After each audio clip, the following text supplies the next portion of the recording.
찬양 높이 계신 주께 우리 맘을 열어 높여 모든 영광 돌리세.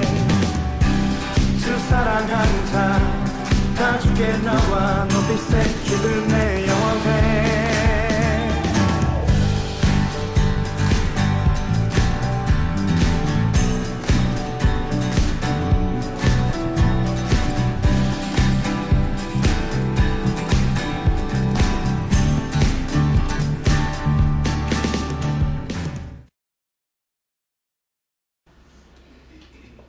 분명히 말씀드리는 것은 저는 미신적인 것을 절대로 존중하지 않습니다.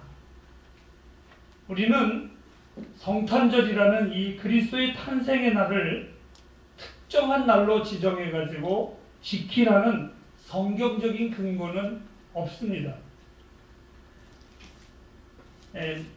이 날을 우리가 꼭 준수해야 한다. 이것은 하나님의 권위 아니면 성경의 권위에서 온 것은 미리 말씀드리지만 철저하게 아닙니다. 많은 학자들이 그럼에도 불구하고 예수 그리스도의 탄생의 날들을 학문으로 정하고 학문으로 그것을 밝히기 위해서 굉장히 애를 많이 씁니다. 아마 그 예수 그리스도의 생일이 이때다. 예수 그리스도가 이때 탄생했다. 이러한 주장들이 약 136가지나 학문으로 나열되어 있습니다. 저는 그것을 보면서 느낀 것이 그리스도의 날은 크리스마스는 매일이구나 하는 생각이 들었습니다. 어찌되었든 1년에 한 날을 선택해서 우리 인간들이 신이신 하나님이 인간의 몸으로 오신 인카네이션 성육신 하신 것을 명상하는 것은 또한 이 날을 기억하는 것은 매우 좋은 일, 기특한 일이라고 저는 생각을 합니다.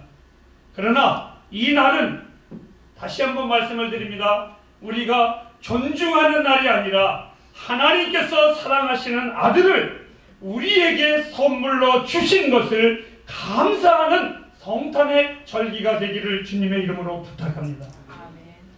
미국에 있는 조카딸이 저에게 전화가 왔습니다. 큰아빠 많이 보고 싶어요. 그러면서 내가 큰아빠를 위해서 선물을 하나 보냈습니다. 근데 내용은 말을 하지 않습니다. 굉장히 궁금했습니다. 도대체 뭘 보냈을까? 그리고 나의 기다림은 오직 하나에만 귀결이 됐습니다. 문 앞에 사람이 오거나 배를 누르거나 전화를 오거나 혹시 택배 왔습니다. 이 소리였었습니다. 하나님께서 이미 구약에 그의 백성들에게 내가 선물을 줄 것이라고 수없이 말씀을 하셨습니다. 이 땅에 하나님께서 어느 날 때가 참에 선물을 보내주셨습니다. 그때에 하늘의 천사들이 말을 합니다. 너희에게 기뻐할 큰 선물을 너희에게 전하노라. 기쁨의 소리, 복음의 소리였었습니다. 그 내용이 뭔지, 그것이 무엇인지 그들은 아마 참으로 궁금했을 겁니다. 그리고 그날에 하늘의 택배의 천사가 전한 것은 하찮은 선물이 아니라 하늘과 땅이 감당할 수 없는 참으로 놀라운 그 선물을 준다라는 그 자체만으로도 그 백성들에게는 기쁨이 되는 것입니다. 오늘 이 본문의 말씀은 그냥 우리가 읽어가는 성경의 어눌한 발음으로 읽어가는 단어로 쓰여진 것이 아니라 굉장히 강한 어조로 오늘 이 말씀을 우리에게 표현되어 있습니다. 많은 지쳐있는 영혼들에게 그리고 메마른 영혼들에게 가난한 자들에게 힘들어서 곤고한 자들에게는 생각만 해도 부유해지는 하늘의 놀라운 축복의 소리였습니다. 오늘 여러분들과 함께 세 가지로 이 선물에 대하여 여러분에게 말씀을 드리고자 합니다. 첫째로 우리에게 주신다고 한 그 선물에 대하여 여러분에게 전하고 싶습니다. 이 선물은 도대체 어디서 오는 것이며 그리고 그 선물은 도대체 무엇인가? 오늘 이 선물은 이렇게 말했습니다. 그 내용이 아직은 포장이 보여지지 않았지만 분명한 것은 큰 기쁨이라고. 그렇습니다. 조카가 나에게 보내준 선물은 무엇인지는 모르지만 내 마음에 기뻤습니다. 분명히 그 조카가 내가 쓸모없는 것을 주지는 않았을 겁니다. 그것이 나에게 천한 것이 주지는 분명히 않았을 것입니다. 큰 기쁨인 것은 이 선물은 어떠한 것이든 간에 내 안에 있어서만큼은 큰 기쁨일 겁니다. 이 땅에 이 기쁨과 비교할 수 없는, 측량할 수 없는 기쁨이며, 그 선물 앞에서는 그 어떠한 수식어도 필요할도 다 놓을 수 없는, 표현할 수 없는 이 선물을 받는 자마다 기쁨이 넘쳤고 감격이 넘쳤고 흥분하기 시작을 했습니다. 아니, 오늘 우리 집사님의 기도의 말씀처럼 오늘 이 기쁨은 마르지 않는, 실증나지 않는 영원한 기쁨임을 저는 확신하고 있습니다. 그리스도가 없는 기쁨은 마치 이런 것과 같습니다. 지난 여름철이었었습니다. 이곳에 어느 거린이 있었는데 그 남루한 거린이 백화점 옆에서 누가 무엇을 버렸는지 모르지만 제가 유심히 보니까 샤넬 향수였었습니다. 아마 그것은 샘플인 것 같은데 조그마한 샤넬 향수를 주었는데 이 거린이 그 눅눅하고 더운데 그 여름철에도 냄새가 나서 곁에 가기 싫는데 이 사람은 향수를 자기 몸에 뿌렸습니다. 여러분, 역겨운 냄새와 그 향수가 섞였을 때에 우리는 그 표현을 정말이지 비루한 냄새라고 말을 합니다. 세상의 기쁨은 비루한 것입니다.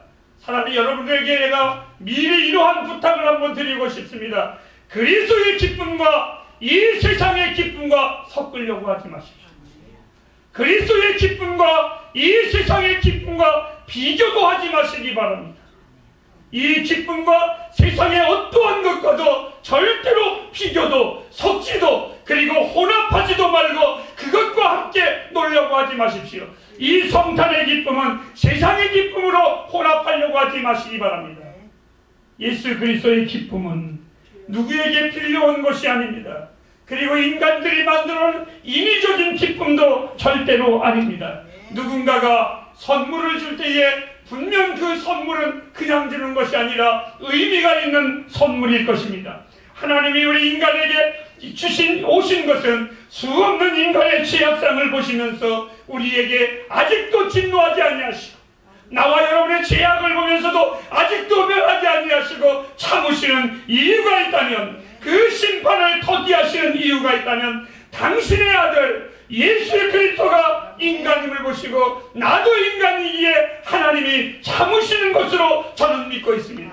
그리고 우리 주님이 처음 탄생하시는 날 나무 말고 위에서 태어나신과 같이 그분의 마지막 십자가의 죽으심도 나무였었다면 그 구유와 십자가는 잘 어울리는 그분의 전생애를 조명하고 있습니다. 아니, 이 놀라운 선물은 하나님이 우리를 위하여 친히 준비하신 선물입니다. 그리고 이 선물은 분명히 보통 선물은 아님을 여러분들은 확신하고 있을 것입니다. 오늘 그렇다면 두 번째 이 선물의 내용은 무엇입니까? 오늘 천사들이 이렇게 말합니다. 오늘날 너희를 위하여 구주가 나셨으니. 하나님께서는 구약 성경에 보면 전에도 몇 번씩 천사로 가장을 해서 이 땅에 강림하신 적이 있습니다. 오늘 구세주로 오심이 아니라 창세기 18장에 보면은 정탐꾼으로 우리 주님이 이 땅에 강림하신 적이 있습니다. 때로는 우리 주님께서 복수자로 오실 때도 있었고 진노하는 화염불을 가지고 태우러 오신 분으로 나타나실 때도 있었습니다. 그런데 여러분, 초림하신 우리 주님의 그 오심은 죄를 징벌하러 오심이 아니라 우리의 죄를 용서하러 이분은 오셨습니다. 양손의 불이 아니라 사랑의 선물로, 은총의 선물로 우리 가운데 임하신 분이 바로 주님이십니다.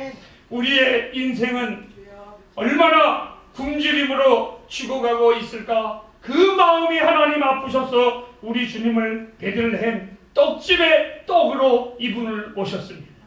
그리고 이분이 하시는 말씀이 나는 생명의 떡이라 이렇게 선언하셨습니다. 주님이 죄악에 죽을 수밖에 없었던 나를 위하여 오심이 내 어찌 우리 주님을 기뻐하지 아니할 수가 있겠습니까? 이 땅에 어떤 종교가, 그리고 이 땅에 어떤 거짓된 신들이 어떤 이단자들이 인생의 짐을 씌워주고자 우리를 자유하게 한 것이 있겠습니까? 그 모든 종교와 그 모든 사이비들은 다 인생의 자유를 준 것이 아니라, 기쁨을 준 것이 아니라 죄를 더하사 우리의 영혼을 힘들게 만들었습니다. 어느 날 제가 인조 가죽을 영어로 해석을 해보니까 가짜 가죽이라고 영어에는 나오더만요. 우리의 구주는 그리스도 주뿐이 없습니다. 다른 것은 다 가짜입니다. 아무리 포장하고 아무리 아름답게 만들어도 전부 다 가짜입니다. 오직 주님만이 우리의 진짜 구세주이심을 확신하시기를 바랍니다.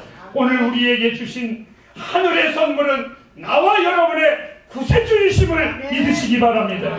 이제 세 번째입니다. 이 선물을 받는 자에 대하여 말씀을 드리겠습니다. 이 선물을 받는 자, 큰 기쁨의 소식을 너희에게 전하노라. 제가 좋아하는 찬송 중에 하나가 오늘 제일 처음에 불렀었던 찬양입니다. 나의 기쁨, 나의 소망 되시며 나의 생명이 되시는 주. 밤낮 불러도 찬송을 드려도 늘 아신 마음 뿐일세. 여러분, 그렇습니다. 선물을 받는 기쁨은 다른 사람이 아니라 우리입니다. 주의 백성들입니다. 우리의 기쁨을 세상에 빼앗기지 마시기 바랍니다.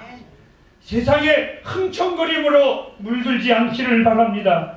이 땅에 오심은 나와 여러분의 죄악을 청산하기 위해서, 내 가난한 영혼에 부욕케 하기 위해서, 궁핍한 내 삶을 풍요롭게 하기 위해서 오신 구세주이심을 믿습니다. 나는 주님을 만날 신분이 안 되는 것을 저는 잘 알고 있습니다. 하지만 우리 주님이 이 땅에 오심을 보면서 저는 그런 것에 대하여 별로 의미 있게 생각을 안 합니다. 전에는 누가 나를 어떻게 평가하면 마음의 상처도 받고 잘난 척도 하고 싶고 했는데 지금은 그럴 마음이 전혀 없습니다. 누가 나에게 목사님은 하나님을 믿기 전에는 또 믿을 만한 이러한 이유를 대고 있지만 저는 정말 주님을 만날 만한 자격이 저에게는 신분이 사실 없습니다. 나의 삶의 고단함을 보면서 내 삶을 넉넉하게 이기게 하신 분입니다. 그날 밤 깨어있던 자들도 따지고 보면 나와 함께 이름 없는 자들이었었습니다. 사람들은 몰라주어도 하나님은 그들을 알아주셨습니다. 그러면 그들에게 있어서는 충분했습니다. 우리에게 주신 바 되신 하늘의 위대한 이 선물을 저는 손구한 마음으로 받습니다. 내 인생의 과분한 귀한 선물임을 제가 알기에 저는 하나님 앞에 감사함으로 받습니다. 이 땅의 모든 선물들은 다 짐입니다. 시간이 지나면 변질되고 버려진 바 되는 것이 이 땅의 선물들입니다. 하지만 여러분, 하나님이 주신 선물은 내 인생에 지금까지 한 번도 짐이 아니었었습니다. 지금까지 내 인생의 기쁨이었었고, 이 선물은 나의 인생의 위로였었고, 이 선물은 내 인생의 참 축복이었었고, 하나님 앞에 귀한 은총이었었습니다. 주님은 나와 여러분의 기쁨입니다. 주님이 거하시는 곳은 언제나 축복의 자리입니다. 나의 삶 속에 신학을 공부하고 신학을 졸업할 때에 부끄러운 날이 하루가 있었습니다. 장로교 신학교를 졸업을 할 때였습니다. 아내는 비행을 가고 없었고, 교회는 제가 사임을 했기 때문에 졸업식장에 아무도 없는 저 홀로의 졸업식장이었었습니다. 마치 야곱이 홀로 야복강가에서 하나님과 만났던 것처럼 아마 하나님은 나의 인생에 그러한 시간이 필요했었던 적이 계셨습니다. 근데 그때에 한 목사님이, 미국의 유명하신 목사님이 설교를 하시는데 영어로만 하시는데 저는 사실 못 알아들었습니다. 제가 그 목사님의 설교 속에 알아듣는 단어가 몇 가지가 나왔는데 바이블세, 성경에 이르기를, 성경에 이르기를. 이 목사님의 설교는 거의가 다 20분 정도의 설교가 전부 다 성경에 이르기를 하면서 성경을 암송했습니다. 그거를 듣는 순간 제 마음속에는 큰 부끄러움이 올라오기 시작을 했습니다. 나의 머릿속에서는 그때 당시에 장로교의 전도사로서 유능하다고 했고 똑똑하다고 했는데 제 마음속에 성경을 암송해 보았습니다. 나는 창세기 1장 1절이 태초에 하나님이 천지를 창조하셨는지 하나님이 태초에 천지를 창조하셨는지 헷갈리기 시작을 했습니다. 그리고 하나님 앞에 부끄럽고 죄송했습니다. 칼빈의 5대 강령은 내 머릿속에 있으면서 성경의 구절은 뚜렷하게 내 머릿속에 남는 것이 없었습니다. 그리고 하나님 앞에 참회했습니다. 주님, 나는 지난 4년 동안 주님을 공부한 것이 아니라, 주님을 믿는 것이 아니라, 주님을 섬긴 것이 아니라 저는 칼빈을 섬겼습니다. 그러나 그 이후로 이제 저는 당당하게 말합니다. 성탄의 선물은 포장이 아니라, 계열이 아니라, 그 별빛이 아니라 나의 주, 나의 하나님이십니다. 이 하나님을 잊지 마시기를 바랍니다. 이 고백이 우리 햇불의 고백이 되고 나와 여러분의 고백이 되기를 바랍니다. 성탄의 선물의 포장만 보지 마시기 바랍니다. 성탄의 메시지에만 경청하지 마시기 바랍니다. 내용인 그 주님을 경배하십시오. 그 주님을 사랑하십시오. 그 주님을 믿으십시오. 주이시여, 당신은 영원한 나의 구세주이시며 나의 전부입니다. 이 고백이 나와 여러분의 고백이 되기를 주님의 이름으로 축복합니다.